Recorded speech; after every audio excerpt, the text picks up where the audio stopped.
introduction. I request all of you to be with me for the next 1 hour. When I say with me, because you're all in your respective homes, in your environment, with a lot of distractions around. So for the next 1 hour, I want your complete attention. That's my request, because I'll be interactive. So keep your keyboard ready, because I'll be asking some questions. First of all, I'd like to extend my warm welcome to the Annamalai Alumni இல்லைங்க Business Network ரெக்கார்டுன்னு members போனீங்கன்னா for 2 this. Option வரும் பாலமுருகன். ஒண்ணு வந்து desktop, இன்னொன்னு வந்து cloud. Okay, so first of all, I'd like to thank Sangeeta, who connected me to Mr. Gopi, who gave this opportunity. Thanks for this opportunity. So in the next 1 hour, I'm going to share with you something very fundamental. Why I say fundamental is because these fundamentals have been forgotten over a period of time and taken for granted. So my topic, as you say, it's success orientation. Anatomy of success. Are you a goal setter is what the topic is. So I'm going to take you through the 12 factors which is influencing your success. I'm 100% sure that you know all these factors, but that's not the point. The point is, where do you stand with respect to these factors today? I think that's what is the session all about. So at the end of the session, you will sort of introspect and say, hey, with respect to these factors, where do I stand? Am I in line with my success, or I am completely deviated? That's the question that will arise. So I'll share my screen. Confirm to me whether you're able to see the screen. Are you able to see? We are able to see. Yeah. Okay, so I'm basically born and brought up in Madurai. Okay, so till 17 years of age, people thought I'm an absolutely useless guy. In fact, my parents was wondering what this guy is going to do after school. They were really worried. Will Ramaprasad do anything in his life? Such a, in our language, vadavakara, so that's he's useless guy. That's the thing, because no responsibility, no seriousness, completely timid, not able to communicate. Now that sums up Ramaprasad till 17. After 17, one biggest change which happened was I went to a Rajasthan, BITS Pilani, not because I wanted to go there, but I had no other options, because at that time, there were very few engineering colleges in Tamil Nadu, and my marks were reasonably okay, but not good enough to get into any of the colleges. So a couple of my seniors said, BITS is a great option, why don't you go there? And that's the first time I heard about this institute, and that's the best thing that happened to me in my life. So I made that choice, breaking all the emotional barriers, and then went to a place where I didn't know the language, I didn't know anything. And if you ask me, what did you learn in this 4 years? It's not engineering, it's how to lead your life, primarily. Okay, that's the change. So I started my career with a company called AABN, Associated Instruments Manufacturing India Limited. So in line with my qualification, my job was to ensure that all the products manufactured in that particular company is as per the drawings and designs. So the day started at 8 o'clock. Most of the factories, like 8 o'clock we start, 11 o'clock we have tea, 1 o'clock lunch, 3 o'clock tea, 5 o'clock wind up. Day 1, day 2, 8 o'clock, 11 o'clock, 1 o'clock, 3 o'clock, 5 o'clock. Day 3, same thing. Within a week, I realized that this is not the job I wanted to do. So exactly 1 year later, I joined this company called JK Tires. I think all of you must be knowing JK Tires, one of the leading tire manufacturing company. Now, tires are something very fascinating. I would say till now, if you look at all the products which has been manufactured, tire is one of the exceptions. Do you all agree with me? Tire is something phenomenal, because it's our day-to-day part of our life. We use tires day in and day out to get ourselves transported, right? Okay, now it's not about tire, it's qualities of the tire. If you look at the quality of your tire, it's quite interesting. The tire is expected to be tough. Tire is expected to be tough, at the same time flexible. Toughness and flexibility is a very contrasting quality, but it is both, because it has to be tough, it has to be flexible. It should be able to handle any kind of load. Fantastic. It has to withstand any kind of shocks, because it has to go to a pothole or a speed breaker or anything. It has to withstand all the shocks with all the load in top of it. And then it has to withstand any kind of temperature, whether it's rain or heat or snow or anything. It has to withstand all kind of temperatures. It has to run as fast as it can, as long as it can. It has to have a firm grip on the road, ultimately to give the comfort to the rider. Is it not a wonderful product? Flexibility, toughness, firm grip on the road, ability to handle loads, ability to withstand shocks, ability to handle any kind of temperature situations, ultimately giving comfort to the rider. And you are using it every day. Now tell me honestly, how often do you think about it? Do you actually thank the tire? Hey, thank you, tire. You have been transporting me every day. Do you do that? Not even 30 seconds. The only time, if at all, you think about the tire is when it gets punctured, because that's when you know that you can't move. Now, that's a lesson I learned from the tire. So, is there any equivalent to tire? Can you think of any equivalent to tire? I would say all our entrepreneurs, if you have the quality of a tire, you'll be doing much better than what you are. Look at, like, you need to be tough, you need to be flexible, you need to withstand heavy load, you need to withstand shocks from the environment, from your employees, from your customers, withstand heat, any kind of heat, and you have to run as fast as you should and as long as you should. At the end of the day, keep taking care of the comfort of your stakeholders. The stakeholders are your employees, your customers, your family. That's a lesson I learned from the tire. So for all those of you who believe that you are not recognized enough, think about the tire. You'll feel fine, because tire is working day in and day out for you, and you don't think about it. You take it for granted. It's supposed to do its job, right? But you don't realize the amount of pain it goes through every day to carry you from place to A to place B comfortably, right? So please remember that this is a motivation factor for me, because whenever somebody, I do a great job and nobody recognizes it, I simply say, look at the tire. Yeah. So that's not the topic today. The topic is success orientation. So my first question to all of you, how many minds do we have? Quickly get to your chat box and say how many minds. Just type a number. How many minds do we have?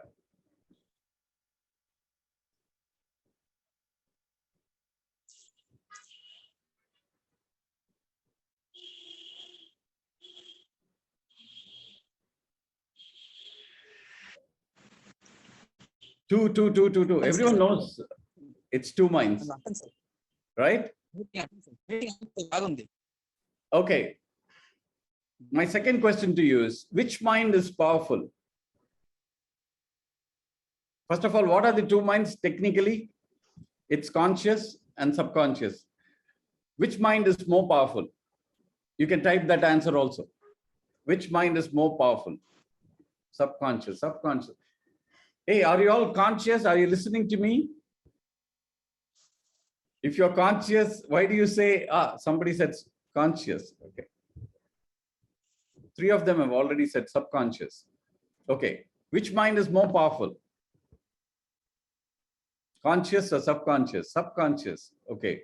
You're right. Subconscious is more powerful than conscious. But why is subconscious more powerful? Because we are now conscious. You're listening to me. I'm able to see some of you. You are able to hear me. This is conscious mind. Why do we still say subconscious is more powerful? What could be the reason?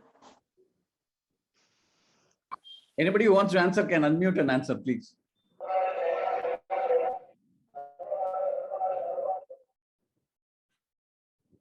Subconscious is more powerful. That's the right answer because it controls almost 85% of our behavior. Okay, that is the reason behind it. Unlike conscious, subconscious is 100% active 24/7. Even when you're sleeping, when your conscious is absolutely zero, your subconscious is 100% active 24/7, day after day, week after week, month after month, year after year, till you live. So what does it mean to you? Which means anything that happens around you, when your conscious is zero, it's still recorded. So, and it is not just now, it's right from your childhood. And most of the beliefs are formed from 0 to 10. So when from 0 to 10 years, if a lot of inputs have come to your subconscious mind, which means when you're absent, like for example, you're sleeping deeply and your parents are telling you, hey, he's not good at maths. He's not good at maths. He can't do a sum properly. He's very bad in maths. He's not good at maths. Now that input actually becomes a belief. Now that belief starts controlling your behavior. Now that behavior will prevent you from doing many things which otherwise you can do. That's why we say subconscious is very powerful. Now, why do you need to know subconscious is powerful? Because you need to be conscious of the fact that unless you take care of your subconscious, you're still going to continue with your habits which may prevent you from greater success.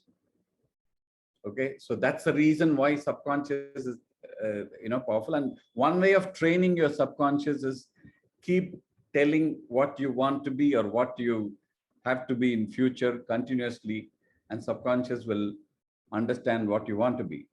The beauty of subconscious is it does not discriminate good or bad.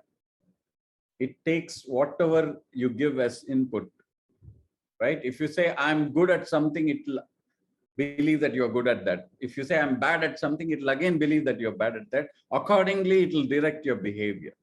So having understood that, that's why we say positive, think positively, think positively. Why do we say? Because you can direct your subconscious that way so that it will direct you, your behavior, your words, your action, everything will follow that, right?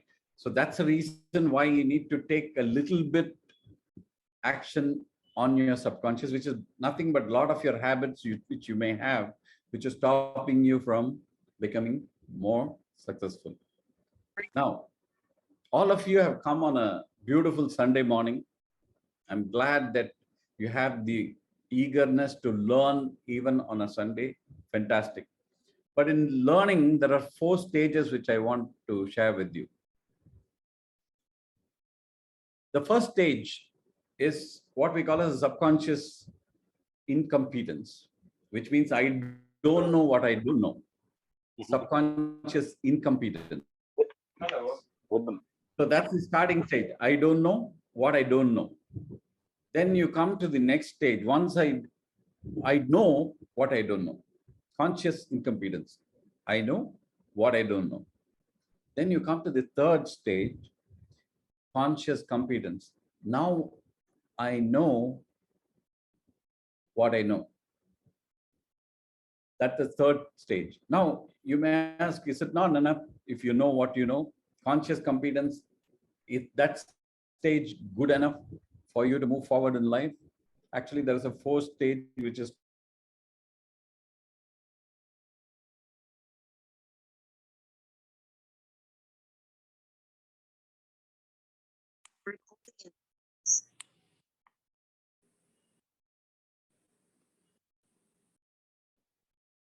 Are you able to hear me? Yeah. Okay. The fourth stage is subconscious competence. Why do we need to be subconsciously competent or not enough if you're consciously competent? So it's very simple. Like if you have to be consistent in your delivery, consistent in your results, you need to be subconsciously competent. What I mean by subconscious competent, I don't know what I know. Is there anything like that? That you don't know what you know in your day-to-day life? If you know the answer, please use the chat box. Anything, any act of yours in the daily life where you believe you don't know what you know, which means you do it automatically. You're not conscious of it. Whatever you do automatically is what is subconscious competence all about. Tell me all those things which you do on a daily life automatically without consciousness. Any examples? Quickly use the chat box. Anybody? Can Fantastic. I say something? Can I say something? Driving. Okay. Yeah. That was Dhanashekhar, driving. Okay. Driving is a great example because imagine the first week of driving. You're absolutely conscious of the road, the vehicle. You have a fear of hitting somebody. You're conscious of everything the first day. After 1 week of driving, you're better off. After 1 month of driving, you're absolutely comfortable. After 1 year of driving, you don't even realize you're driving. So how does that change happen? What is the principal reason behind that change? It's simple. Whatever you've learned, you keep repeating it. You keep practicing it every day. So when you practice something every day, it becomes a part of your life, a habit. So driving is one such habit. Brushing in the morning is one such habit. So we develop all these habits, and habits are formed by your repetitive practice. Now the question is, you have all these wonderful sessions of learning probably every month. How much of it are you really practicing and making it a habit is something what you need to ask yourself. Okay, that's why these learning stages are very critical, because unless you take your learning to your subconscious competence, you're not going to deliver consistent results. So the one reason as successful entrepreneurs, we need to deliver consistent results. It's not enough if you do good in 1 month. You have to do month on month good results, year on year good results, and you need to grow as well. Okay. So this is about the learning. Now, my next question to you is, what is your definition of success? Write in one statement, what is your definition of success? What does success mean to you? I know many of you are already successful people. So what does success mean to you today? Dhanasekaran, to get what we want, fantastic. Others, please participate. Activity completed, great. In target time, fantastic. Self-satisfaction, outcome of something, outcome of your actions is what gives you satisfaction. Doing your best, goal achievement. Okay. So if you actually break it down or simplify the definition of success, many people say timely accomplishment of milestones, targets to results. Everything starts where? From you, what you want to do, right? Everything starts from what you want to do. And when you achieve what you want, you are successful. Very simple definition. Whenever you achieve what you want, you are successful. Now the question is, do you actually know what you want? Are you achieving what you want, or are you achieving what others want? Now, if you're achieving what others want, which is not what you want, will you be happy? Will you be satisfied? So the question here is simple definition. If you achieve what you want, you are successful. Everyone understands that clearly. But are you achieving what you want, or are you achieving what others want? Now that's a question. I leave it to you. So when you achieve what you want, when you set a goal for yourself and achieve it, you're successful. As simple as that. It doesn't matter how big or small the goal is, as long as you have a goal, number one. And number two, the goal is not just confined to your profession. Goal can be your personal relationship, goal can be your health, goal can be your spiritual goals, goals can be with respect to your health.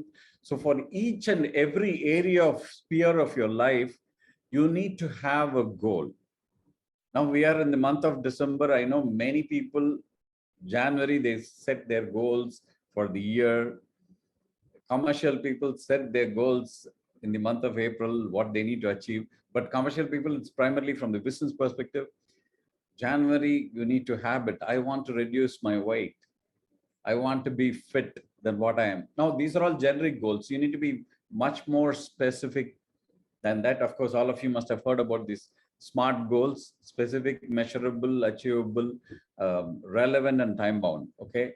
All your goals should be that. You cannot say, okay, I want to reduce weight. If you're, for example, close to 100 kgs or 90 kgs and you want to be 70 kgs, you need to say, I want to be 70 kgs by end of March. Give yourself time. So today I'm 90 kgs. I want to be 70 kgs by end of March. What do I need to do? And measure every month. So by January, if I'm say 85 kgs, I'm progressing. In January, I'm still 90 kgs, I'm not progressing. Okay. So it's very, very important to understand. Now, the question is, are you successful? The answer is could be yes.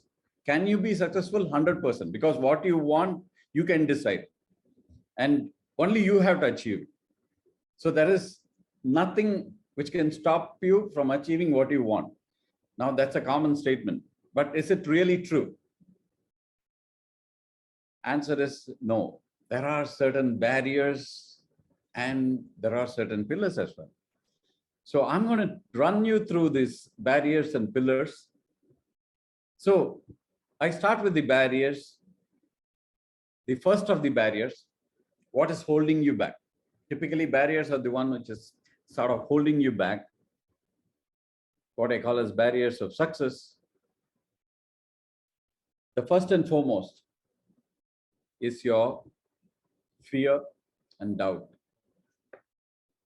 Whenever you're starting something new, there is always a fear and there is always a doubt.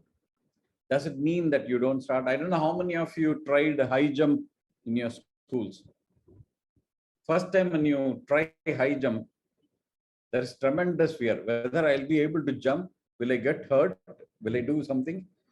In your mind, you decide I need to jump across, and then in my 8th standard, because I was a little tall, somebody gave my name. I didn't want to jump, but gave my name. So when I started, my heart was pounding because I had 100% fear and doubt whether I'll be able to jump. But somehow I kept running and I pushed myself, gave all it takes to jump across the bar. Surprisingly, I was able to do it. I crossed the bar. Then I was very happy. Oh my, I have crossed the bar. Then I thought that's the end. No, they raised the bar. But the second time, I was not that fearful because I have gained some confidence because I was able to do something. So the lesson here is everything starts with fear and doubt. But the moment you cross, you may even fail, but that give you certain confidence. So do not stop trying something because of the fear and doubt. Even if you try and fail, it's better than not trying.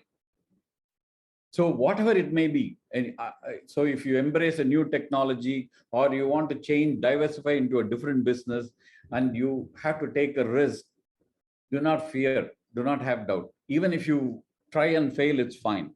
But if you don't try because you think you'll fail, that's not fine. Okay. So fear and doubt is one of the first barrier for success. Second, very common in most of the organizations, excuses. Okay, simple. I go to the office every day. I start off, okay, not in the last 2 years, I've transformed a lot of habits because of pandemic. But before that, typically when you start your work, you start at 9 o'clock, or maybe you say, okay, I will start the work at 9 o'clock. You go to the office at 9:10 or 9:15. Your boss asks, Yenappa, why are you late? Your immediate thing, sir, traffic. Okay. Don't we know that there is traffic in road?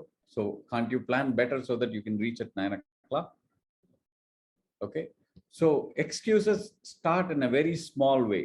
So whenever you have your commitment where you need to do something within the specific time, and if you fail to do not think of a reason to justify the delay.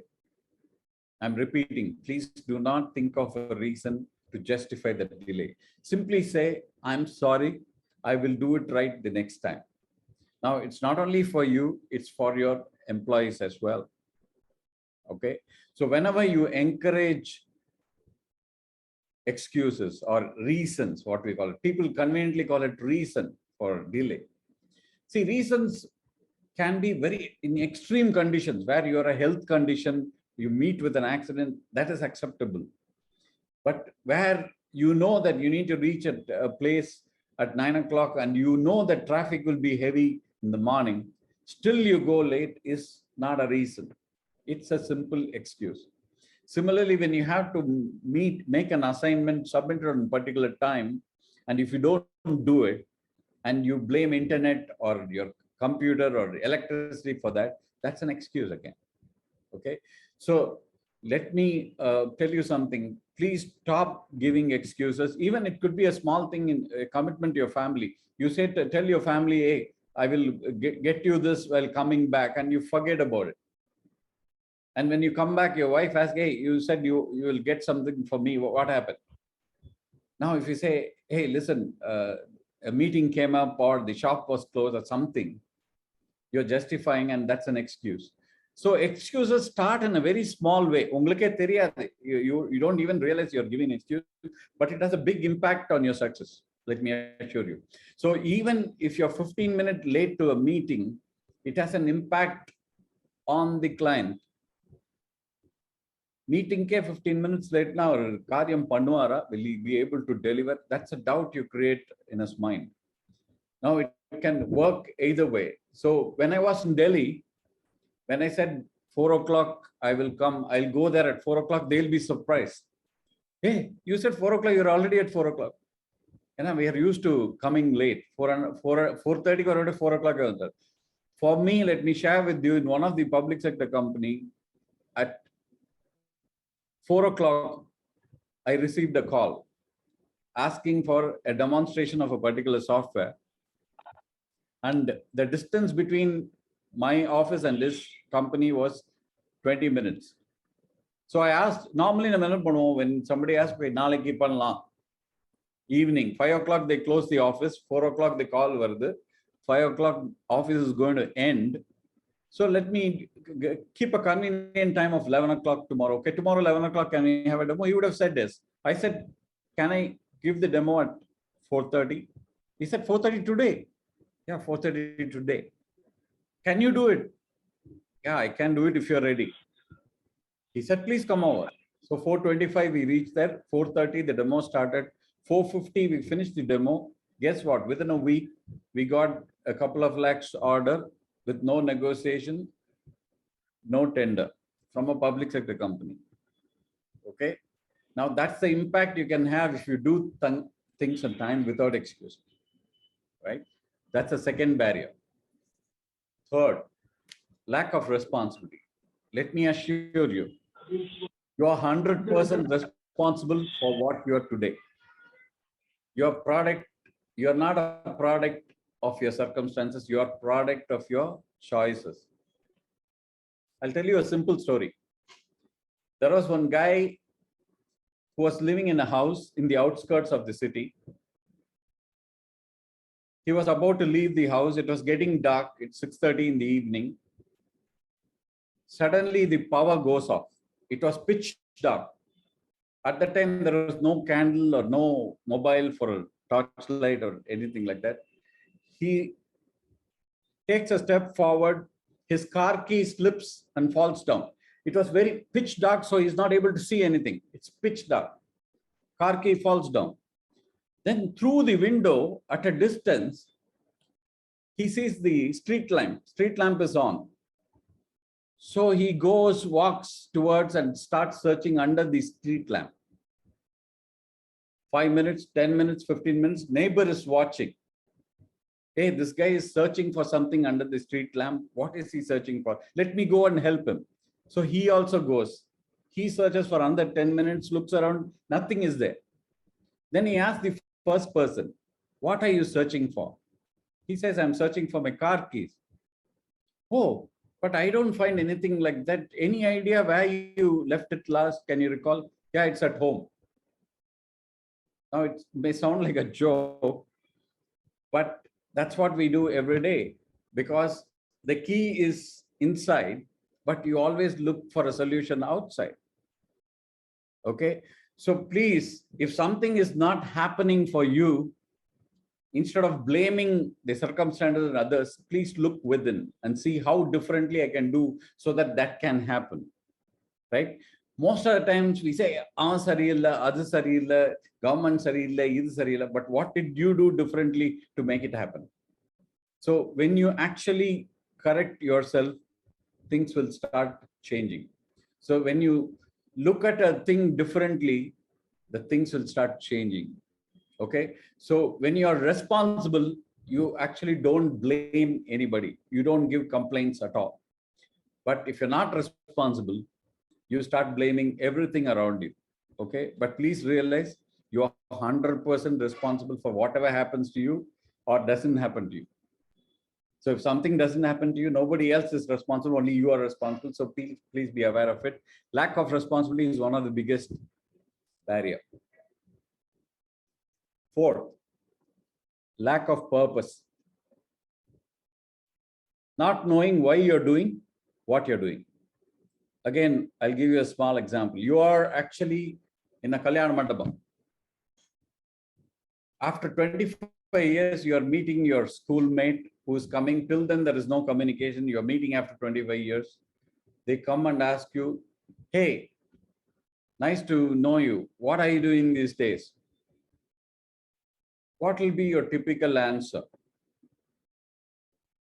So if, okay, let me have, can you just, this is the same question your friend is asking after 25 years, he's meeting you for the first time after college. He doesn't know how your life has been. He is asking you, what are you doing these days? What will be your answer? Quickly type in the chat box. What are you doing these days?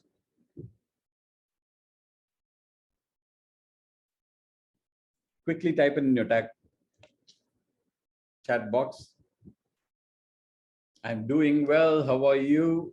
I'm doing a job, Sikir Raja. I am financials. Others, please participate. More you participate, more you learn. Typically, we end up telling what we are doing. Typically, we end up telling what we are doing. How often we tell why we are doing what we are doing? Okay, just to give you an example. I asked the same question to a school teacher who I trained recently. So typically, I asked the same question. Their answer is, I teach maths. I teach geography. I teach Tamil. Yo, Tamil romba kattu kudukkradhe kashtam. So these are all what you do. Then I ask them, Are you not developing the future citizens of the country? Are you not developing the future citizens of the country, future leaders of the country? They said, they laughed.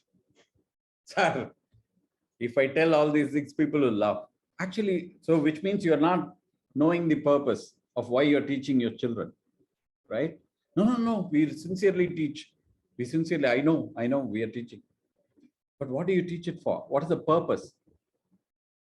So then will it make a difference if you tell your purpose first and then continue with what you do? Now, then they realize, yes, if you believe that you are developing future leaders of the country, will your behavior be different? So each of you entrepreneurs, if you believe you're transforming somebody's business with your business, will your behavior be different? Right? Now the question is, what is your purpose? So we have this concept called Ikigai. Ikigai is a Japanese concept which you may have come across earlier. It's very simple. Identify what you love to do, what you're good at, what you can be paid for, and what the world needs. These are the four things. What you love to do, what you're good at, what you can be paid for, and what the world needs. Now, what you love to do and what you're good at is the passion. What you're good at and what you can pay for is the profession. And what you can be paid for and what the world needs is the vocation. And what you love to do and what the world needs is the mission. The convergence of all this is your purpose of the life. Now, this is not just knowing about it. You need to think, sit, and write down and see for yourself where you stand today with respect to your purpose. So lack of purpose is one of the reasons for lack of success. Lack of integrity. Okay, what is integrity? Integrity is being honest to oneself, which means whatever you think, whatever you say, whatever you do should be same. What I think, what I say, what I do should be the same. There should not be any deviation. For example, you're thinking something and committing something else to somebody, there is a lack of integrity. Or you're saying something and doing something else, there is a lack of integrity. It can be as simple as I will come to your house today and not going to that person's house. It's the simplest form of lack of integrity. Now, lack of integrity means the person who is dealing with you, once he knows that you lack integrity, will he do business with you? Will he trust you? Your trust factor will slowly come down. You may think it's only a simple issue. Actually, integrity is one of the main reasons why people do business with you. So now, the only test of integrity is what I think, what I say, and what I do should be aligned. It cannot be misaligned. So if you commit to a customer that you'll deliver something tomorrow, you better deliver it tomorrow. Or if you cannot deliver it tomorrow, tell him, I cannot deliver it tomorrow. What should not happen is, I will deliver it tomorrow and you don't deliver it. Now that's lack of integrity. It may sound very simple, but let me assure you, it will affect your business, right? It has affected businesses in the past.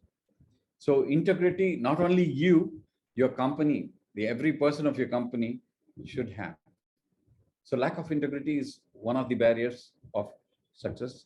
Please ensure that what you think, what you say, and what you do are aligned. Lack of ambition. Of course, all of you are entrepreneurs, most of you are entrepreneurs. So you don't lack strong desire. But my question is, does your employees feel the same way? Do they have the same ambition as what you have? Do they reflect the same vision what you have? Now the answer is no. That's a lack of ambition. Many people, okay, let me not think big. This is okay, good enough for me. I don't want to grow beyond this. It's okay. So lack of ambition is one of the reasons. Many times people limit their ambition based on the current abilities. Okay, they limit their ambitions based on current abilities. let me tell you, your ambition will grow your abilities. Your ambition will grow your abilities. And once your abilities improve, your abilities will grow your ambition. Yeah. These are like two legs, right? One leg moves forward, the other leg, again moves forward. So it keeps going forward. So that's the relationship between ambition and ability. So do not fail to dream big based on your current abilities, because your abilities will improve based on your dream. So lack of ambition is one of the lack of initiative, which means if something new comes today, are you the first one to embrace that? Or are you the last one? Do you wait for others to experiment with it and then embrace? Or you jump upon the opportunity and take it? So lack of initiative is, again, withholding oneself and not trying something new for the fear of failure and doubt and other things. It's all interrelated. So lack of initiative is one of the biggest barrier. Lack of communication. Communication, there are two parts. One is inability to listen and understand. You're just hearing. You have something running in your mind, you're just hearing. And if somebody asks, hey, what did I tell you? Sorry, I didn't listen properly, because your mind is occupied, right? This is a very common thing. And today with mobile, distraction is even heavier. Like while somebody is communicating to you, you're looking at mobile because you're distracted already, because that has become a habit, compulsive habit, some information which can be useful to me. Nobody cares, actually. So inability to listen and understand people, inability to get across the message with clarity and impact. Now, these are the two reasons. Again, communication is a vast subject, but these two are very, very important. Your ability to understand others, which means listening, and your ability to get across the message it's very, very critical. And lack of communication is, I'm not talking about the language. It can be in any language, but lack of communication is your inability to listen to somebody, your inability to get across a message to somebody is very, very important, right? So lack of communication is one of the barriers. So we have 8 barriers I've shared so far. Let's move on to the pillars of, these are the pillars which are going to be your strengths. And the first and foremost pillar is your self-confidence. 100% belief in self. I can do it. Okay. Now this belief is very, very important. It doesn't matter what the task is. It can be new. So you have, I know most of you must have heard about the story of Dhirubhai Ambani. Dhirubhai Ambani started off as a petrol bunk attendant in Jordan, right? He was filling in the petrol bunk attendant. So how he became such a big industrialist or businessman within one lifespan. So one of the days, one rich person came to the petrol bunk and started distributing money to everyone. He asked, who is this guy who has so much money? What does he do? He said he owns an oil refinery. So Dhirubhai Ambani was 17 years old at that time, right? So at that time, he formed in his mind saying, okay, I will own an oil refinery. So within one lifespan, not very long ago, the world's largest oil refinery came up in Jamnagar, right? Now that is what confidence is all about, right? Complete belief in self. Doesn't matter who you are, where you are, what you are today. But once you have the confidence, your ability to get something across, you can achieve anything you want. And confidence in self, and your confidence is infectious. Your confidence reflects in your body language. Your confidence reflects in your normal language. So people follow you when you're confident. So self-confidence is one of the pillars you need to develop. And that's the first pillar. Second one, clear thinking. This is one other area which most of the people falter. What is important to me? How to set the right priorities? Doing things that will help you reach your goals. See, when I was a 22-year-old working in my first company, I was not happy with that job. So I was wanting to shift to a job which will involve interacting with customers. So while I was pursuing that, I started taking tuition for a boy in Max for one of the workers' nephew. I said I'll help. So every evening I used to go and take tuition in Max for that boy. That was my first commitment. The second, my sister also studied in the same college. So my parents wanted me to be in Delhi so that I can be closer to her for any support. Third, I had just moved in to a paying guest accommodation of a distant relative for security reasons, where a lady and son were there, and they wanted me to be with them for security reasons because recently there was a theft problem. So I moved in as a paying guest. They moved to a different house to accommodate me as a paying guest. This is the third commitment. I get a job in JK Tires at Bangalore. I was in Delhi. So I was totally confused. I had these three things. How do I make a call? Thankfully, my father, who was a HR person, currently no more, he was traveling to Delhi. So I went up to him and said, Papa, listen, this is the situation. I'm already engaged in three things now. I got a job in JKTS. What do I do? He said, I'll tell you a story. I said, I'll listen to the story later. First, tell me what to do.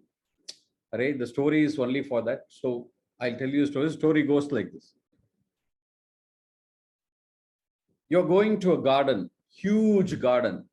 Imagine a huge garden with a, probably, I don't know how many of you have gone to Lal Bagh or Kaban Park in Bangalore. It's a huge garden. In the center of the garden, there is a table where there is a apple, juicy, shiny apple. Now, your objective is of going to the garden is to go and fetch that apple. So you're walking towards the apple. You're just 10 meters away from the apple. And on your right side, you find a crying baby. A baby which is 1.5 years old, and baby girl crying, nobody around the baby girl. So you're looking at the baby girl. She's all alone, crying. You have an apple in front of you. With some difficulty, you take one step forward. And then on your left, you find same 1.5 year, 2-year baby boy left all alone, crying. So on your left, you have a baby boy crying. On your right, you have a baby girl crying. On your front, you have an apple. What will you do? That's a question he asked me. I'm asking you the same question today. Please type in the chat box, what will you go for? Baby girl, baby boy, or apple? Please type.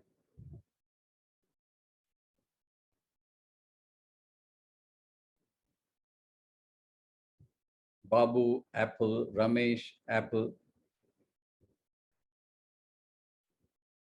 Only 2 of you. Come on, come on. I want more response. There are 50 of you. Apple. Oh, all of them are going for the apple. Nobody cares about the babies. Okay, finally somebody, baby girl first. Baby, okay. I'm happy to see that.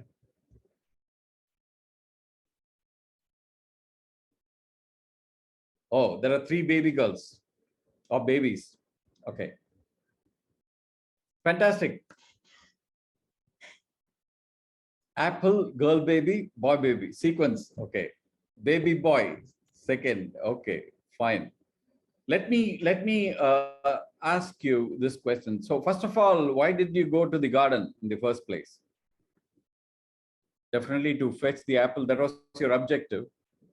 But in the process, you had a distraction of a baby girl. You had a distraction of a baby boy. So you got distracted.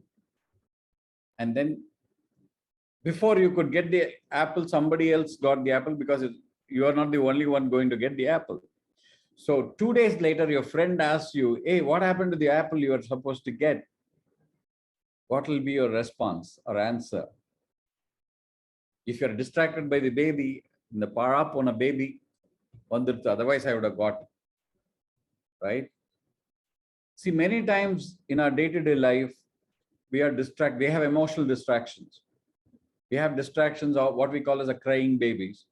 It will always be there. Even if you take the apple, the babies will still be crying. You can come and console that. So they are not worried whether you get the apple or not get the apple. They want only your attention. So please understand that when you have a goal and you're pursuing it, don't get distracted by emotional crying babies, which are nothing but the problems which are distracting you away from your goal. So clear thinking is all about being focused, being clear about what you want and going about pursuing it, unmindful of what is happening other than that. You can always come back and address it, but don't get distracted before you achieve what you want to achieve. Okay. Now, you may say it's easier said than done, but please try doing it. You will find it easier to do it and find an alternative way. That's what success is all about. Now, third pillar, hard work. Hard work is very, very easy. How many of you really work hard? I'm sure most of you are working really hard. But why do we say it's hard work? Why not easy work? Why not jolly work? Why does it have to be hard? Only one reason it has to be hard, because it's against your natural will. It's against your free will. When you don't like something and do it, it is hard. But when you like something and do it, it's not hard at all. That's what we call as passion. So during the early days of CAT Center, when we were in Bangalore, we had trouble getting revenues which will meet our own salaries. So we had only 9 to 5 courses during that time. And 9 to 5 courses are not enough for us to meet our expenses. So we said, okay, we will start an evening course, 6 to 8. So we started 6 to 8. Same set of people. 6 to 8. Again, it was not enough. So we said we'll start 6 to 8 in the morning. So we had 6 to 8 in the morning, 9 to 5 in the day, and 6 to 8 in the evening. Same set of people. 8 months. Our day starts at 5:30 and ends at 9 o'clock. Guess how it was. There was only one boring day during the week, Sunday, because there was no work. Every day we enjoyed coming at 6 o'clock and going back at 9, because when you love your job, you don't need to work hard, right? You ask yourself, am I loving my job? Am I really doing what I want to do and not, then you enjoy. You look at everything you spend time with without realizing that time is going, you are loving that job, right? So can I love all the job that is there? Answer is no. So choose what you love, right? Still, you can move forward with success. So many of the times we end up doing jobs which you don't like, and that creates stress, unhappiness, burden, everything. It affects your health. That leads to everything. So passion is something what you love to do. So when you find your purpose, you find a passion. It's all interconnected. Okay. So hard work is the third pillar, and hard work is not like toiling. It's basically completing something what you took, right? Completing a job till it is completed. முடிஞ்சதை பண்ணாம முடியற வரைக்கும் பண்றதுதான் hard work is all about, right?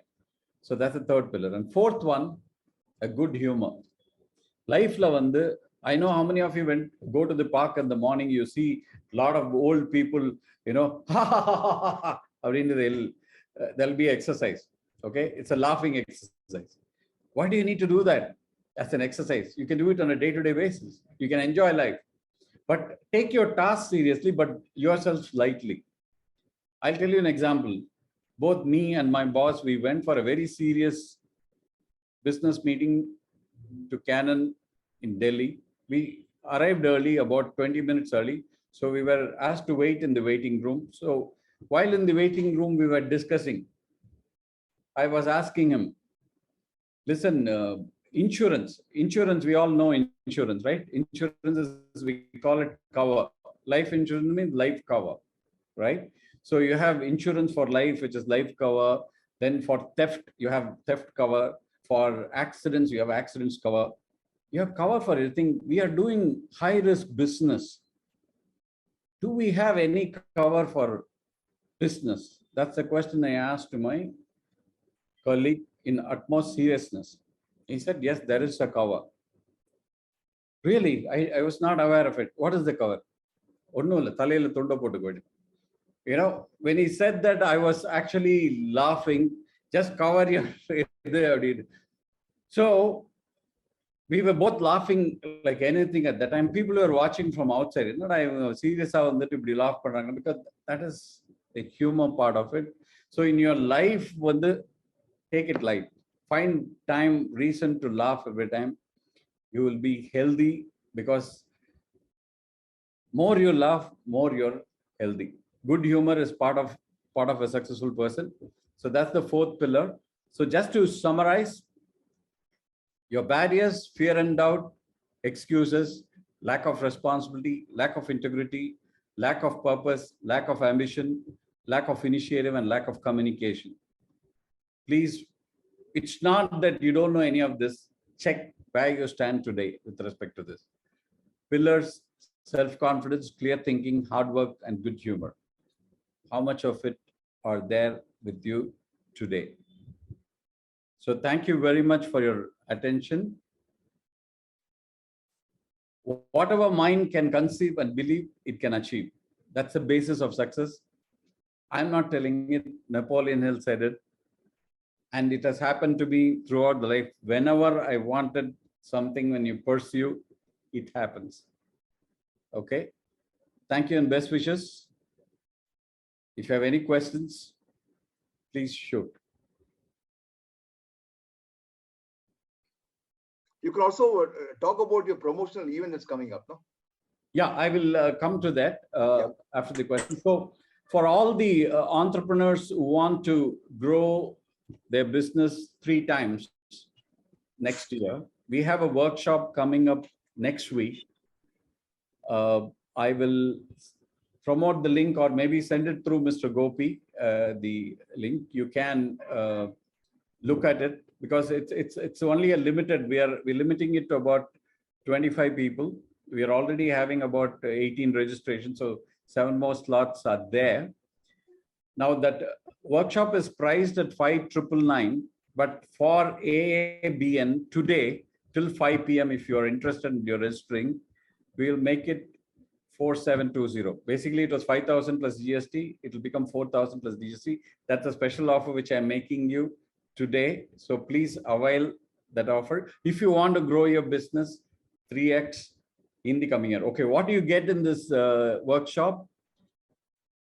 Templates for growing your business with respect to branding, with respect to finance, with respect to engaging with your customers. So 3 experts in different areas will come and address you. It will be in the poster. I will request Mr. Gopi to share the poster in the group, post this thing.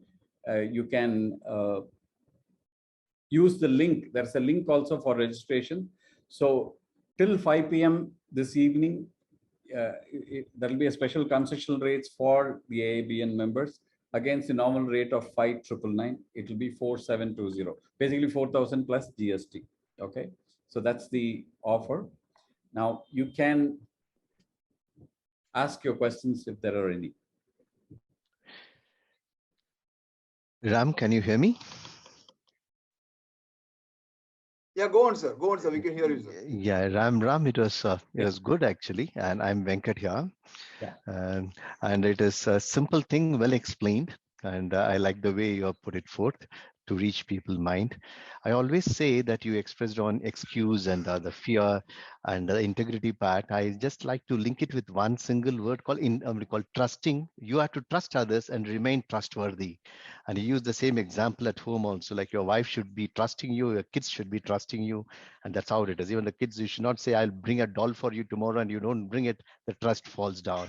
So to remaining trusting and trustworthy is another one good thing, which, you mixed up all those things and then you mentioned it. I think I put it in that word. And another one, which I always keep telling to others whenever I interact with a team, being like, okay, I wanted to jump and the fear factor is there and you jumped across and then you cross the bar. That's what it is. I always say that as a sincere attempt to fail. That's what it means. Like you make a sincere attempt to fail. That means what call in a Olympics, a lot of people are there and the bar rises and he knows that, the national level, he has not crossed that height. But nevertheless, he makes an attempt with a torso up or a side body up or along the wind or against the wind, whatever it is like, he makes a sincere attempt to fail. So I always keep telling the people, make a sincere attempt so that even if the failure occurs, you know that you are sincerely attempted and thereby you can go about also.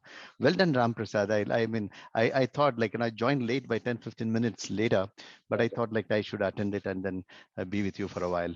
Thank you, Ram. Thank you so much. In fact, let me tell all of you participants, it's not something which you don't know, right? These are values which you should have, and probably your people who are working with you should have. Just check where you stand with respect to this today. That's all the thing. So whether it provokes that thought process, then I've done my job. If it's not, true. Then it's fine. Well done, Ram. Well done. Bye. Thank you. Thank you. This is Dhanshikaran. It was an excellent presentation.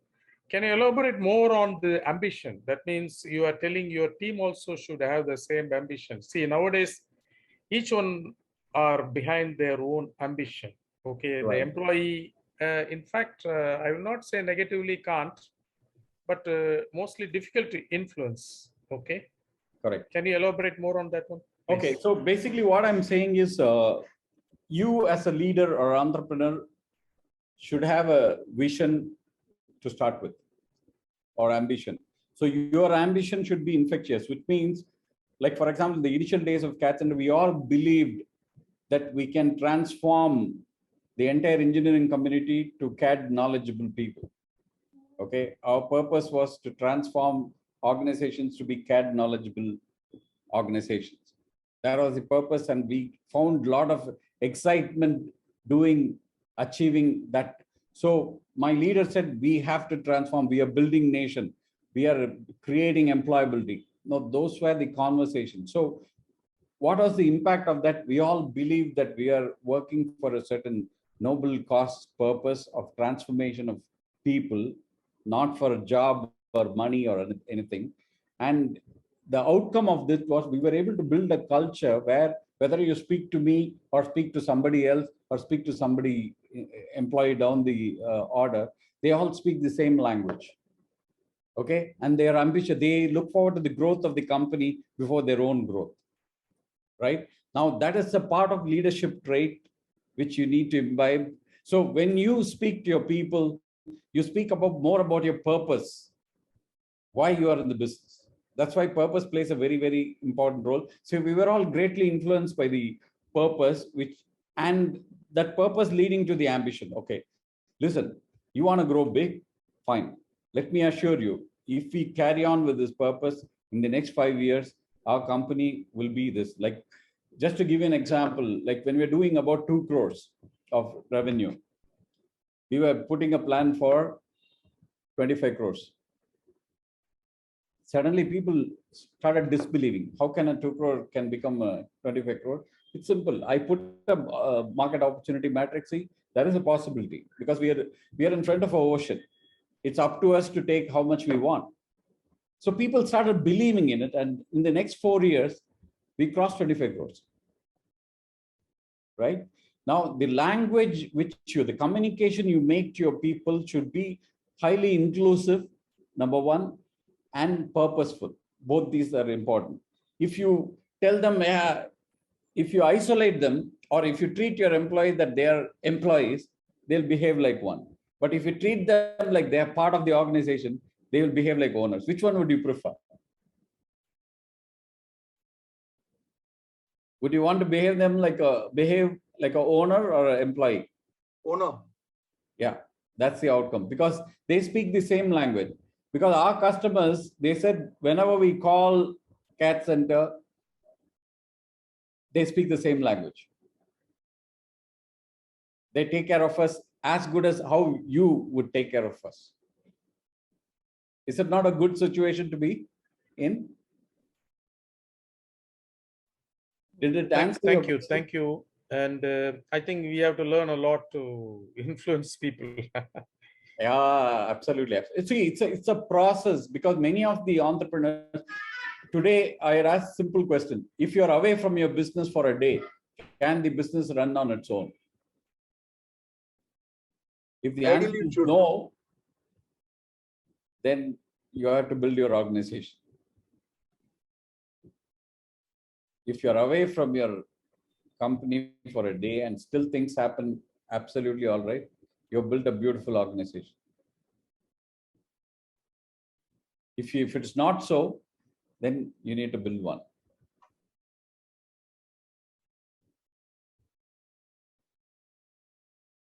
Any other questions? Yeah, anybody else has a question, can please unmute and ask questions. Huh? Yes, sir, I am Balamurugan. Please tell about your CAT center experience. Okay, so CAT center, okay, there are several things. I'll tell you one simple story. We had our first, we started in 1989, okay? Chennai center. I joined them in Bangalore. Bangalore 88 was the first Chennai center. 89 April, they started the Bangalore center. I joined as a CAD engineer and then became a center head in 3 months by quirk of fate. So Bangalore was just starting to get revenues. Then suddenly I had this ambition of becoming national. Okay, so we have to be, CAT center has to be a national company, and it was not a heavily funded company. We are a set of professionals who came together. Our founder was an ex-banker, and the current chairman of CAT center is my senior in the college. We all came together for a purpose, and our turnover was only 7 lakhs at that time. Now I wanted to go to Delhi because I came from BITS. I used to cross Delhi every time. I said, Delhi has a great potential. We need to go there. But my colleague, who is my boss, he wanted me to come develop Bangalore. So he said, hey, listen, you stay in Bangalore. Let's look at Delhi later. But I said, hey, boss, listen, we need to go there. This is the time. We have to expand. We should not be termed as a Madrasi company or South company. We need to be a national company. Let's go to Delhi. So I was actually pestering him every day, but he didn't want to say no to me. Instead, he did this. He said, okay, Prasad, I agree to your proposal on one condition. If you go to Delhi and bill 1 lakh in the very first month, then we'll continue in Delhi. If you go to bill, I'm talking about 1989, 1 lakh was a big amount. The total company, both branches put together, total year, the turnover was 7 lakhs and the business was very new. And to do 1 lakh in a month in a place where you don't have any establishment, it's an indirect way of saying no, okay? Putting a challenge like, I said, okay, we have nothing to lose. At best, what can happen, I can try for that 1 lakh and then fail. But I took up the challenge. I distinctly remember it was October 1st, 1990, October 1st, 1990. And I was slated to go in the month of November, and November was the month of measure where I need to do 1 lakh. Exactly 25 days later, we get a call from BHL Delhi asking for a training, which only we can do at Delhi. Okay, and for training 13 people, and the total order value was 26,000. Okay, I said, fantastic. Look, I thought about it. Now here is the first order, even before I went to Delhi. So 26,000, I need to do only balance 74,000. So November 5th, I reached Delhi. I didn't have a place. We went to a friend's place. Nobody, strange, but I knew, okay, where can I get 1 lakh in such a short time? I could think of only 1 or 2 companies. One was Engineers India Limited, okay, which was a big, why Engineers India Limited? There are 2,000 engineers. Okay, 2000 engineers, definitely somebody should be getting trained. Let me go there. So I went there on November 7th, went to the first floor. I knew who the person was. I was sitting outside his cabin. It was all half cabin, okay? So I could hear the voice of the conversation between them. So the first person is saying, sir, we have finished all our supplies. Please release our payment. The AL person says, yeah, you have finished all your supplies, but training is pending. Without training, we won't sign the acceptance. No, we'll do the training before we install. Please clear the acceptance. He said, no, nothing doing. You need to give the training first, then only I'll sign the acceptance. Then the other person says, sir, if it is normal training, we would have given immediately. It's CAT training. The moment he said CAT training, the bulb immediately. I didn't wait. I just went inside. I said, sir, I'm Ramaprasad. I'm coming from CAT Center. I overheard your conversation. You wanted a CAT training. Here is the training we are offering. Immediately asked me to sit and said, we had a discussion. The person who was talking to him was from HCL, who had supplied the systems. He was incidentally my senior in the college. You know what he did? He took out this letterhead, wrote an order for training 28 people at the rate of 2,000, 56,000. I got the order. I said, are you sure it's a true order or you're doing it for him just to hoodwink? I want the 100% advance. I was clear. Okay, he said, no problem. Come in the evening and collect the advance. But before you leave, please firm up all the arrangements with that gentleman. And within the next 1 hour, I had the list of 28 people who would need to be trained from November 19th. November 12th, we had the BHL training. November 19th, we had the AL training, all at Delhi, 70. And this order value was 56,000. I already had 26,000. So 82,000. Then there is one other company called Mass India, where they are again specialized in chemical equipment. So I went there because they had sent one trainee 1 year earlier to our Chennai center. So I was wanting to know whether there will be some opportunity. He said, listen, I don't need training, but I need the software. At that time, we were not selling software. But since I know HCL supplies the software, I said, I will manage everything. And the software was costing about 25,000 at that time. So I got the order. I finished the supply. So 82 plus 25, 1,07,000. So my target was completed and we continued in Delhi. That's the story of Delhi branch for you in CAT Center. Now, all of you must have heard about this law of attraction, Rhoda Band secret law of attraction. Let me assure you one thing. If you strongly desire something, things will happen for you. The cosmos will work for you. You can imagine 1 lakh was a distant dream 1 month earlier, and I was able to achieve it within 8 days. You may call it luck, but actually it's not luck. You have a power of your thought. So please believe that if you have a strong desire, when I say strong desire, not a wishful thinking. Wishful thinking is thinking without any commitment or belief. Strong desire is thinking with complete commitment, 100% commitment and belief. Then it will happen. Let me assure you. And that has happened to me, not only with this business, we also had one equipment business, which I ran for 25 years. Every time, whatever we thought, it did happen. Okay. But yes, a lot of work needs to be done post that. It won't happen automatically. It won't happen automatically. Yep. I hope the story was. Believe it on subconscious mind, which Thank you worked very for much. Sorry? You believe it on your subconscious mind, which works favorably for you. Absolutely. Only thing is it should be undiluted. Okay. You should not have any doubts. You should not have what we call as a conviction, 100% conviction. It will happen. There is no other go. And many times it's not one incident. Like there is one other time where I wanted to meet a gentleman. I'll share the story and probably stop here. He was in Faridabad. Okay, we didn't have the luxury of cars and other things at the time. I need to use public transport. So I had fixed up an appointment with him at 4 o'clock, but I had to meet escorts before that. So that was at 2:30. I thought I'll finish that meeting and come to him.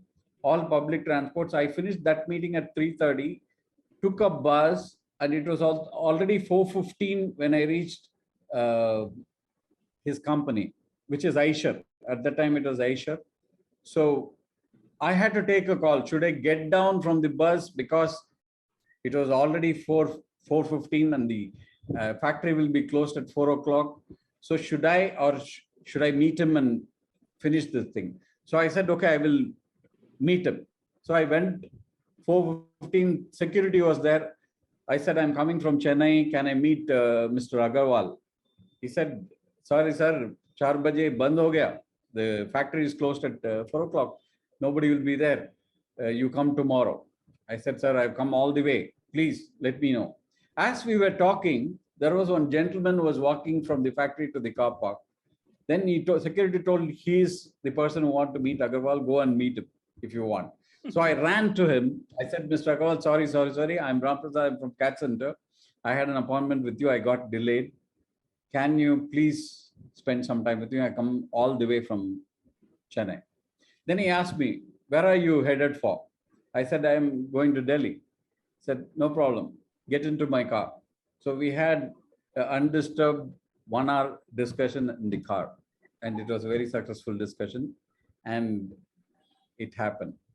Okay, why I'm sharing with this story? See, things can happen in a better way for you. I got a free ride plus undivided attention with the gentleman who I want to meet. So many times we have that opportunity to make a choice. So if you make a choice aligned with your goal, you will benefit. Okay, but if you don't make a choice, it's your fault. Okay, and let me tell you, the power of choice is something very unique. Only you can make it.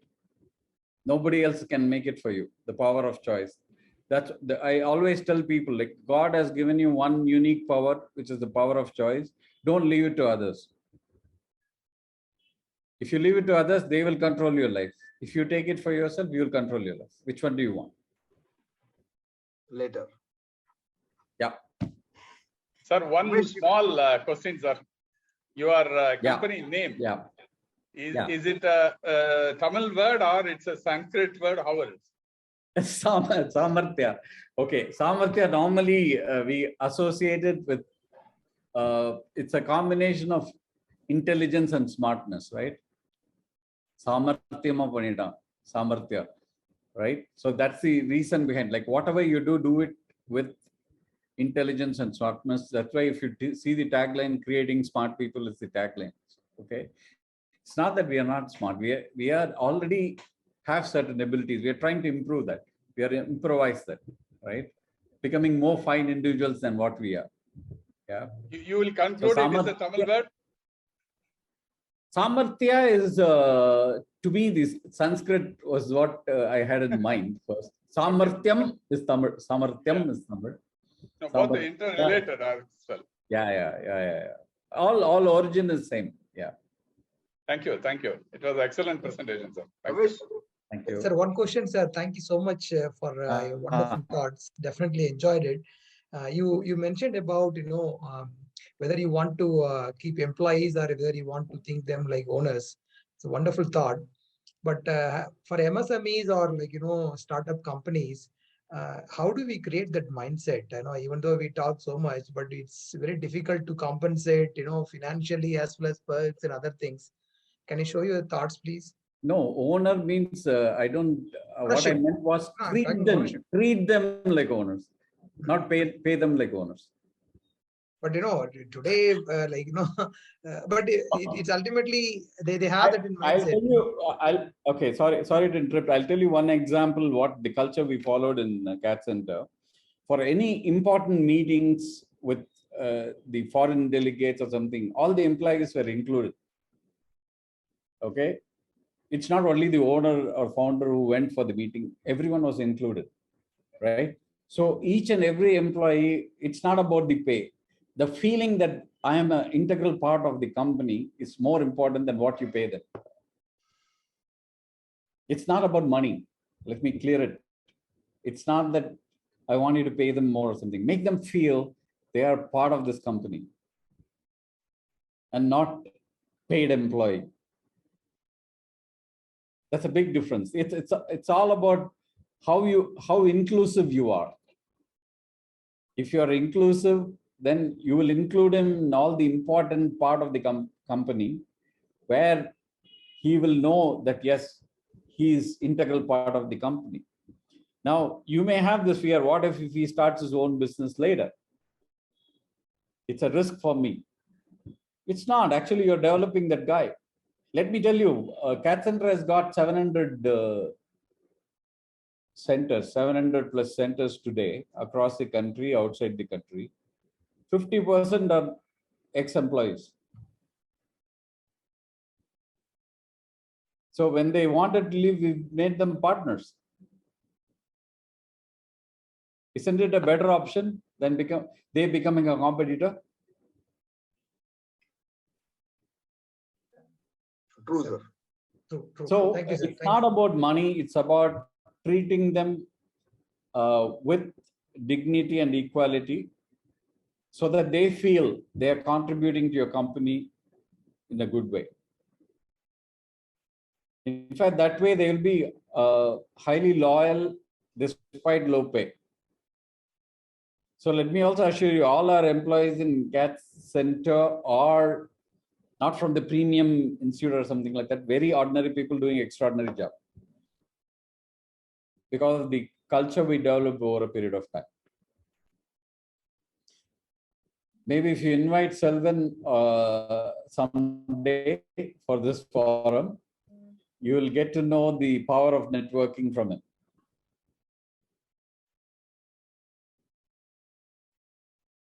Thank you, sir. Thank you. Okay. I'm also sharing a link with you in the chat box, which is based on today's session. It's more of a self-assessment form, because I didn't want to leave you with just a hearing and okay, you can, it's only purely optional. There is no compulsion.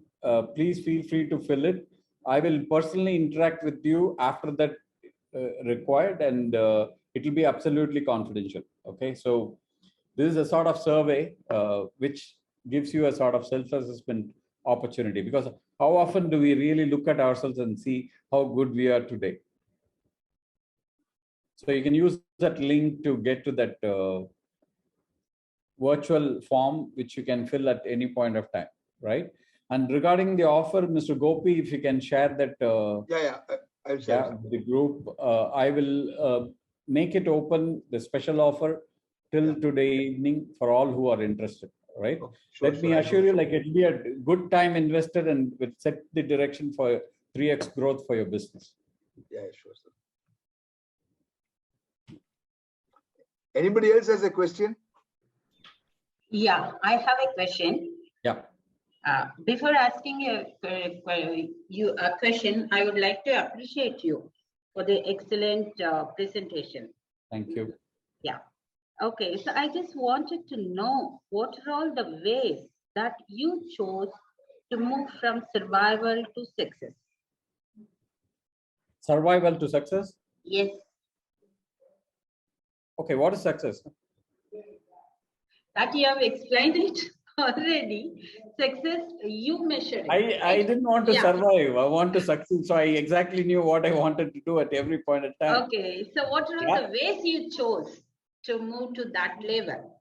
Yeah, see, for example, when I joined as a CAD engineer, I wanted to be running a business myself. Okay. So the thought that I need to be responsible, I need to run a business and help people achieve their goals was there when I was 24 years old. So that thought is very, very important. And the moment that thought comes up, your action follows. And your opportunity comes to you accordingly. So within 3 months, I became business center head, then business head, and I was handling a business independently. So we were in training for almost 6 months. Then we identified a new opportunity of automating the engineering design office. So I said, okay, why not take that business and develop into a business? So I came out of training and started that business. I was the only person. So right from recruiting to developing the business, developing relationship with customers, everything you choose to do I wanted to do. And it did happen. So I was running a 50 crore company for almost 10 years within CAT Center, which is other than training. Yeah. So it was not survival. It was success. You can fail also. We sold off that business in 2014 and started Samarthya. So you become a wise man when you fail, right? Absolutely. See, I always tell people it's better to take a wrong decision than no decision. Many people do not take decision because they feel they may go wrong. But it's worse than taking a wrong decision. No decision is worse than taking a wrong decision. So decide what you want and do not fear to dream big. Yeah. You're not compelled to do anything because others want you to do. So my first lesson was don't compare yourself with anybody because you're unique. Okay. And you're not compelled to do anything without your choice. That's right. So use that power of choice. So when somebody tells you something which is against your free will, take a call. Do I want to do it or don't I want to do it? Now that's your call. Sometimes people call that as an attitude. Yeah, it can be an attitude, but it's a well-defined process, you know. Okay. You are, may I know whom I am speaking to? I'm sorry, I'm not able to. I'm Haripriya. Haripriya. Yeah. So, Haripriya, like whenever you're told something, say somebody says you do this and you don't want to do that, how do you typically respond to that? That the person who's asking you to do is very close to you. I rethink. If I want to do, I usually go by my intuition or what my mind says, but I take their suggestions. Taking their suggestion is not a wrong thing. Maybe it might direct me to go in a right way, right path. Probably I might have missed that angle. That is how I take it. So yeah. would you do it even if it is against your will?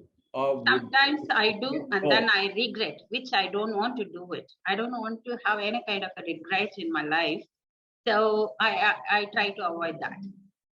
Right. So if you make all the choices which are aligned with your will and not against your will, you are better off. So try to maximize your choices, okay, which is aligned with your free will. All right. Great. Yeah. Thank you. Thank you, Haripriya. Yeah.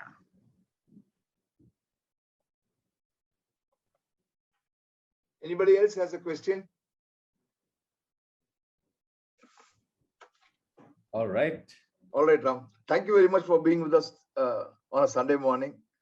It was exceptionally stimulating session and it was very informative as well. Thank you very much for that outstanding session and look forward to be in touch with you and taking things forward. Thanks, Ram, once again. So once again, I'm telling you, for all the entrepreneurs who want to grow their business, please look at that workshop, which is on 11th of December at Raintree, Hotel Raintree in Chennai. So it is inclusive of lunch. So it's a full day session. So you need to invest one day. But let me assure you that you'll walk away with a lot of ideas and templates which will grow your business, right? Yeah. So with that note, thank you so much for your attention and for the opportunity. Thank you very much, Ram. Bye.